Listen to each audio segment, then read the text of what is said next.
At 25 years old, he made the greatest film in the history of cinema. Critics would debate this claim for decades, but time has rendered the verdict unanimous.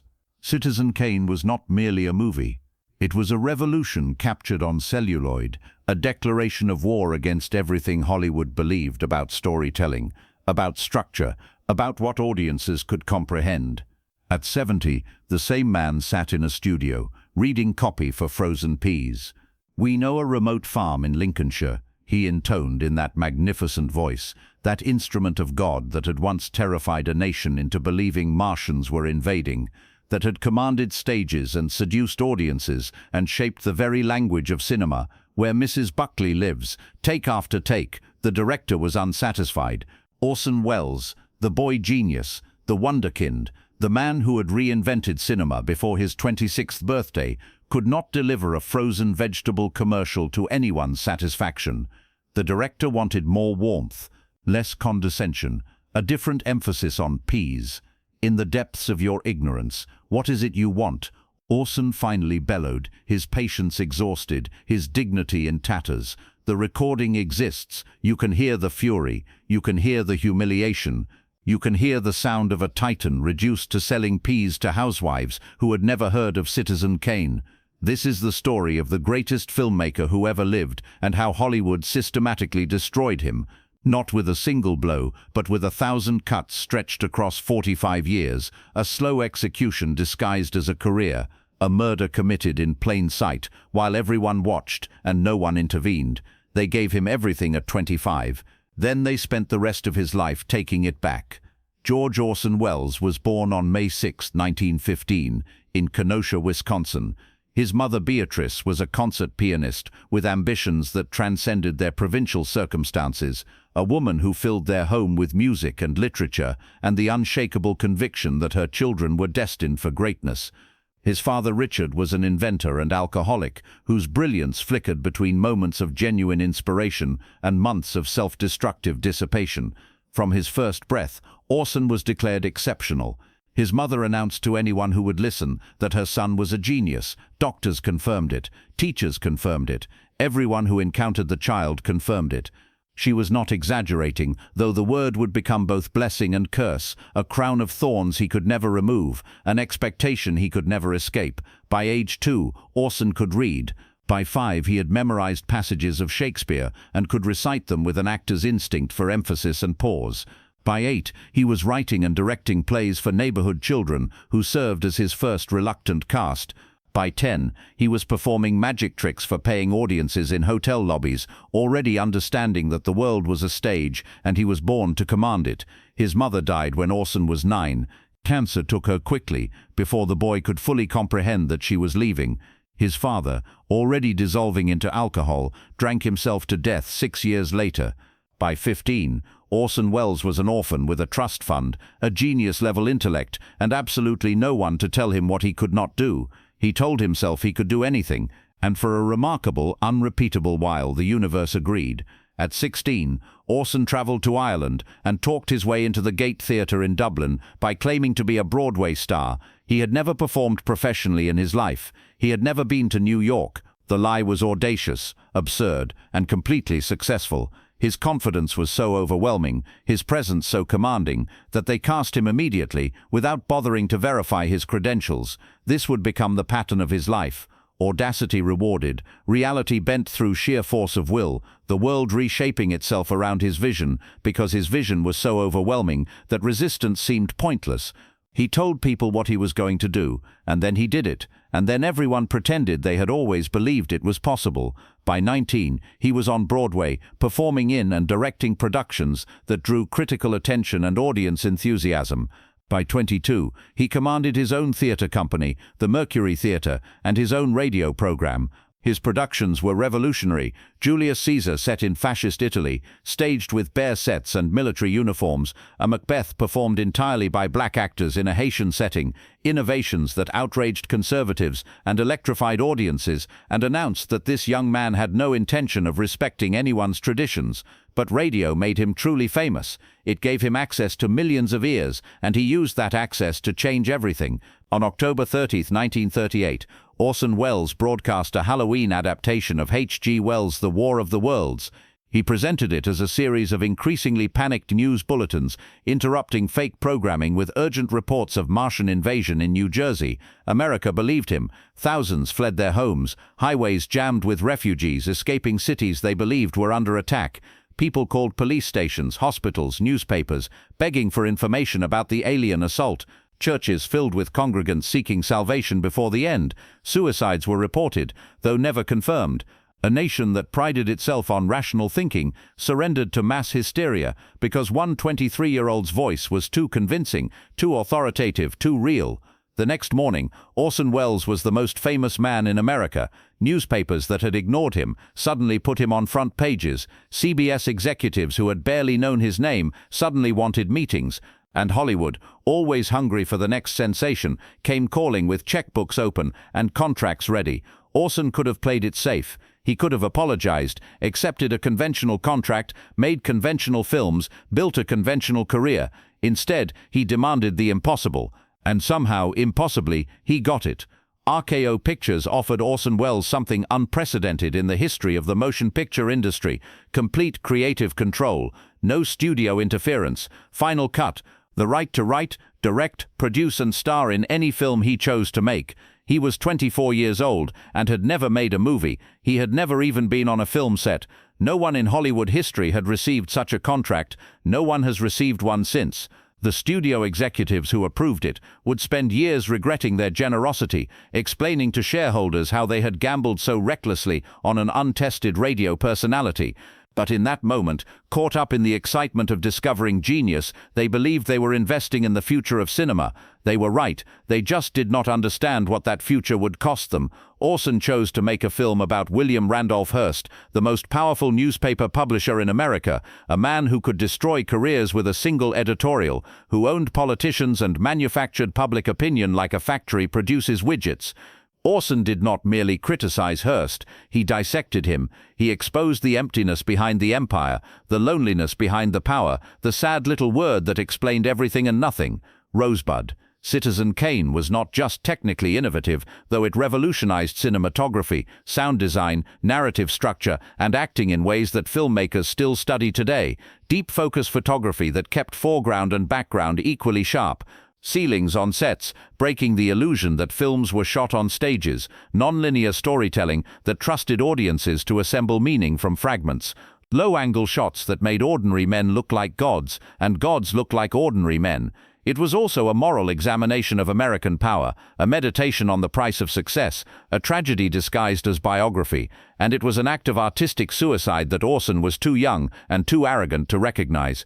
William Randolph Hearst understood immediately what Orson had done. The parallels between Charles Foster Kane and Hearst himself were unmistakable. The media empire built on yellow journalism, the failed political ambitions, the mistress installed in a castle, the accumulation of possessions to fill an unfillable void. But what enraged Hearst most was Rosebud. In the film, the word represents Kane's lost innocence, the childhood sled that symbolizes everything he sacrificed for power. In reality, according to Hollywood gossip, Rosebud was Hearst's private nickname for an intimate part of his mistress Marion Davies's anatomy. Whether this was true or merely vicious rumor, Hearst believed he had been publicly humiliated in the most personal way possible. He declared war. His newspapers refused to advertise the film. They refused to review it. They ran stories hinting that Orson Welles was a communist sympathizer, sexually deviant, un-American. They threatened exhibitors who dared to screen it with investigations into their business practices. They made clear that anyone who supported this film would become an enemy of the Hearst empire. More devastatingly, Hearst's allies in Hollywood closed ranks. The major studios, terrified of Hearst's retaliation against their own projects, pressured RKO to destroy the negative. When that failed, they ensured the film received minimal distribution. They blocked its nomination for major Academy Awards. They made certain that Orson Welles understood the consequences of attacking power. Citizen Kane received 9 Oscar nominations. It won one for Best Original Screenplay, shared with Herman Mankiewicz. When Orson appeared at the ceremony, the audience booed him, not politely, not subtly. They booed the greatest film ever made because its creator had dared to challenge their social order. The film lost money. The revolutionary contract was torn up. Orson Welles, at 26, had achieved immortality and destroyed his career in the same gesture. He would spend the next 44 years trying to make another film on his own terms. He would never fully succeed. His second film was The Magnificent Ambersons, adapted from Booth Tarkington's Pulitzer Prize-winning novel about a wealthy family's decline in the face of industrial progress. It was personal for Orson. The themes of lost innocence, of grandeur giving way to modernity, of children failing to understand their parents until it was too late, resonated with his own orphaned childhood.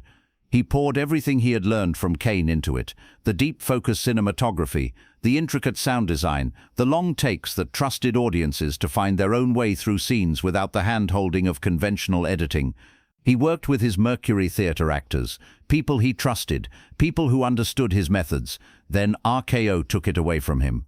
While Orson was in Brazil filming a documentary called It's All True, a project the studio had assigned him as a goodwill gesture toward Latin America during wartime, RKO panicked. Preview audiences found Ambersons too dark, too slow, too uncommercial. Without consulting Orson, without even informing him until after the damage was done, they cut 50 minutes from his vision. They shot a new happy ending with actors Orson had not directed. They destroyed the excised footage so completely that it could never be restored. Orson learned of the mutilation through telegram. He was thousands of miles away, powerless, watching his second masterpiece dismembered by accountants who understood profit margins, but nothing of art. They destroyed Ambersons, he said years later, his voice still carrying the wound decades after it was inflicted. And it destroyed me. The studio system and I were at war from that moment forward, and they had all the weapons. The pattern was established. For the rest of his life, Orson Welles would struggle to finance films that studios did not want made, fight to protect visions that executives found uncommercial, and watch helplessly as his work was taken from him, re-edited, reshot, released in forms he never intended. By the late 1940s, Orson Welles was effectively blacklisted in Hollywood. Not officially. There was no document with his name on it, no formal prohibition against hiring him, but the word was out. He was difficult. He was expensive. He was arrogant. He did not understand that directors were employees, not artists, and that the product belonged to the studio, not the creator. He had opinions. He insisted on them. The final straw came with The Lady from Shanghai, a noir thriller starring himself and his soon-to-be ex-wife Rita Hayworth. The studio hated it. They re-edited it. They removed an hour of footage. They released it as a programmer, then blamed Orson when it failed to find an audience. He fled to Europe. For nearly 20 years, Orson Welles wandered the continent like a king in exile, financing films through whatever means he could devise. He took acting jobs in other people's movies, often terrible movies, roles far beneath his talent, characters that required only his voice and his presence, and funneled the paychecks into his own projects. He shot scenes when he had money and stopped when the money ran out. Some films took years to complete. Others were never finished at all. Othello took 3 years to make. Orson financed it by acting in The Black Rose, Prince of Foxes, and other forgettable pictures that paid well enough to keep his Shakespeare adaptation alive. He shot in Morocco, Italy, Venice, wherever he could find locations cheap enough to afford. The costumes changed between scenes because he could not keep the same wardrobe available across years of interrupted production. Actors' haircuts shifted visibly from shot to shot, and yet the film worked. It won the Palme d'Or at Cannes. Europe recognized what Hollywood refused to see, that genius could transcend budgetary limitations, that vision mattered more than resources, that Orson Welles was still the greatest filmmaker alive, even when filming with borrowed cameras and volunteer crews. The tragedy of Orson Welles is not the films he made, but the films he could not make. Don Quixote. He worked on it for decades, shooting footage intermittently from 1957 until his death, never finding the money to complete it.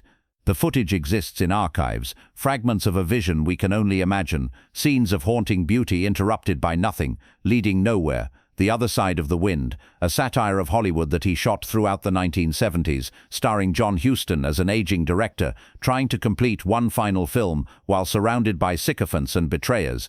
The parallels to his own situation were obvious and painful. It remained unfinished at his death, finally completed by others more than 40 years later. Heart of Darkness, his original first film, planned before Citizen Kane, a revolutionary adaptation of Conrad, shot entirely from the protagonist's point of view, the camera serving as Marlowe's eyes throughout. The budget was too large. The studio rejected it. We will never know what Orson Welles at 24 would have done with that material. King Lear, he planned it for years, envisioning a definitive cinematic version of Shakespeare's greatest tragedy. It never happened. The list continues. A dozen films, 24 more, masterpieces that existed only in his mind, unrealized visions that died with him. The greatest director of the 20th century was reduced to imagining films he could not make because the industry that should have supported him had decided he was not worth the trouble. And then there was the weight. Orson Welles was never a small man, but in his youth his size conveyed power, authority, the physical presence of a natural leader. The young man who terrified America with Martians, who seduced Hollywood with promises, who commanded stages and screens with effortless dominance, that man was substantial, impressive, magnetic. By his 50s he was enormous. By his 60s he was grotesque. By his 70s he could barely move without assistance, a mountain of flesh that had once housed a giant's ambition. The weight came from everywhere and nowhere, from the stress of constant rejection, from the comfort of food when other comforts were denied, from the European lifestyle of long meals and good wine, from the medication he took for various ailments, from the despair that he masked with wit but could not escape. Hollywood used his body against him. They cast him as villains, as corrupt officials, as symbols of excess and decay. They made his flesh a metaphor for failure, his enormity a visual punchline. The man who had been the most beautiful young actor of his generation became a cautionary tale, a what happened to him tragedy that audiences clucked over. He knew what they were doing. He played along because he needed the money, always the money, for the films he was still trying to make. He appeared on talk shows and performed self-deprecation like a magic trick, turning his humiliation into entertainment, making audiences laugh so they would not see him cry. "I started at the top," he told Johnny Carson, "and worked my way down." The audience laughed. They always laughed. They did not hear the truth buried in the joke. By the 1970s and 1980s, Orson Welles had become a professional guest. Talk shows, game shows, celebrity roasts, anywhere that would pay him to be Orson Welles, the legend, the raconteur, the man with the magnificent voice and the endless anecdotes. He hated it. Every appearance was a reminder of what he had been and what he had become. Every joke about his weight, his wine consumption, his unfinished films, every self-deprecating quip was a small death, a surrender of dignity in exchange for the money to keep his dreams alive. And then came the commercials. Paul Masson wine, Jim Beam whiskey, frozen peas. The great artist reduced to salesmanship, his godlike voice employed to move product, his authority borrowed to convince housewives that this brand was superior to that one. The pea commercial became infamous. Outtakes leaked showing Orson increasingly frustrated, his patience fraying as directors asked for take after take. The slurred voice, the contempt barely concealed, the spectacle of genius humiliated. He needed the money. He always needed the money. The other side of the wind was still unfinished. There were always more scenes to shoot, more equipment to rent, more impossible dreams to finance through impossible means. So he sold peas and wine and whatever else they asked him to sell, because the alternative was to stop making films entirely, and that he could not do. That would have been the final surrender. On October 10, 1985, Orson Welles spent the evening as he spent most evenings in his final years at home, typing. He was working on a screenplay. He was always working on a screenplay. The films might never get made, but the writing never stopped. The vision never dimmed. He appeared on the Merv Griffin show that afternoon, charming and witty as always, deflecting questions about his health with practiced grace. No one watching would have guessed that his heart was failing, that the massive body had finally exhausted itself, that the end was hours away. He went home. He sat at his typewriter. Sometime in the early morning hours, his heart stopped. They found him slumped over his desk, the screenplay unfinished beside him. The last magician had performed his final disappearing act. The industry that had rejected him rushed to claim him. Obituaries called him the greatest director who ever lived. Retrospectives proclaimed Citizen Kane the greatest film ever made. Studios that had refused to finance his projects expressed deep sorrow at the loss of such a visionary. None of them acknowledged their role in his destruction. None of them admitted that they had systematically denied the greatest filmmaker of the century the resources to make films. None of them took responsibility for the commercials, the talk show appearances, the decades of humiliation that preceded this moment of convenient reverence. Orson Welles had the last laugh in a way. His reputation only grew after his death. The films he managed to complete are now studied in every film school on Earth. Citizen Kane remains the standard against which all cinema is measured. His influence is visible in every director who uses deep focus, every screenwriter who plays with chronology, every actor who brings theatrical grandeur to the screen. But he did not live to see this vindication. He died believing himself a failure, surrounded by unfinished projects, remembered by the public primarily as a fat man who sold wine. Walk into any film school today, ask about Orson Welles, watch the students light up with admiration, and then darken with anger. They know the story, they know what Hollywood did to him, they know about the mutilated films, the blocked projects, the decades of exile, the final indignities. They study his techniques and curse the system that prevented him from using them. But here is the uncomfortable truth that those students must eventually confront. The system has not changed. Studios still prioritize profit over art. Executives still take films away from directors. Visionaries are still exiled when their visions prove uncommercial. Orson Welles was not a historical anomaly. He was a warning, a preview of what happens when commerce and art collide, and commerce wins, as commerce always wins in an industry built on commerce. In one of his final interviews, Orson was asked what advice he would give to young filmmakers. He was silent for a long moment, that magnificent face betraying an exhaustion that decades of performance could not entirely conceal. "Make your first film your masterpiece," he said finally, "because they may not let you make another one. I was lucky. They let me make Kane before they understood what I was doing. By my second film they knew, and they never forgave me." He paused. His eyes went somewhere distant. The studio system is not designed to produce art. It is designed to produce profit. Sometimes art happens accidentally, when no one is paying attention. But if you announce that you are making art, if you insist on it, they will stop you. They will always stop you. He smiled then, that famous smile. "I announced it at 25, and I spent the rest of my life paying for that announcement." The man who reinvented cinema at 25 died selling frozen peas at 70. He gave us Citizen Kane, the film that changed what films could be. He gave us Touch of Evil, The Lady from Shanghai, Chimes at Midnight, masterpieces that emerged despite every obstacle the industry could place in his path.